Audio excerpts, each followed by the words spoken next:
ایک پرانی اور خاموش لائبریری کا منظر، بڑی بڑی الماریاں جن پر گرد جمی ہوئی ہے اور کتابیں مختلف سائز اور رنگوں میں رکھی ہوئی ہیں۔ لڑکی زینب اپنی کتابوں کی تلاش میں ہے۔ اس کی نظر ایک قدیم دبیز کتاب پر پڑتی ہے جو باقی کتابوں سے مختلف نظر آتی ہے۔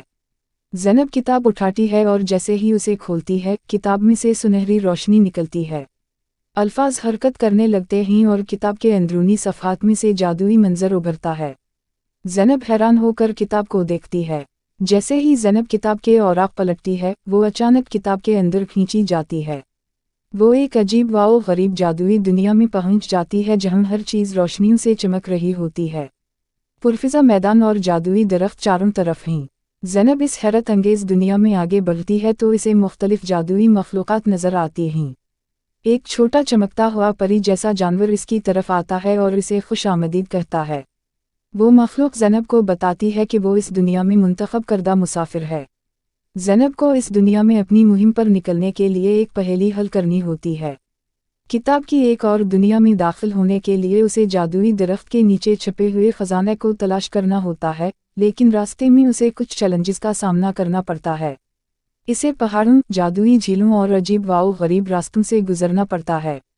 زینب آخر کار جادوئی درخت کے نیچے چھپے خزانے کو ڈھونڈ لیتی ہے، جس میں ایک قدیم جادوئی نقشہ چھپا ہوتا ہے۔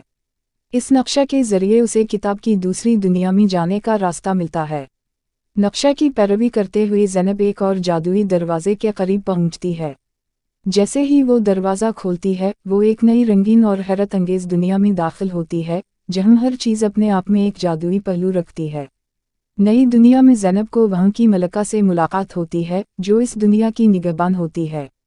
ملکہ اسے بتاتی ہے کہ جادوئی کتاب کے اندر کئی دنیایں چھپی ہوئی ہیں اور زینب کا مشن ہے کہ وہ ان سب کو دریافت کرے اور ان کے رازوں کو سمجھے۔ ملکہ زینب کو ایک جادوئی شیشہ دیتی ہے جو اسے واپس حقیقی دنیا میں لے جانے کا ذریعہ ہوتا ہے۔ زینب جادوئی کتاب کے اندر کی دنیا کو الوداع کہتی ہے اور شیشے کے ذریعے اپنے گھر واپس آتی ہے، لیکن وہ جانتی ہے کہ اس کی مہمات ابھی ختم نہیں ہوئی۔ زینب دوبارہ اپنی لائبریری میں واپس آتی ہے، لیکن جادوئی کتاب اب بھی اس کے پاس ہوتی ہے۔ وہ مسکراتی ہے اور کتاب کو احتیاط سے الماری میں رکھتی ہے، یہ جانتے ہوئے کہ جب بھی اسے دوبارہ مہمات پر جانا ہوگا، کتاب ہمیشہ اس کے لیے تیار ہوگی۔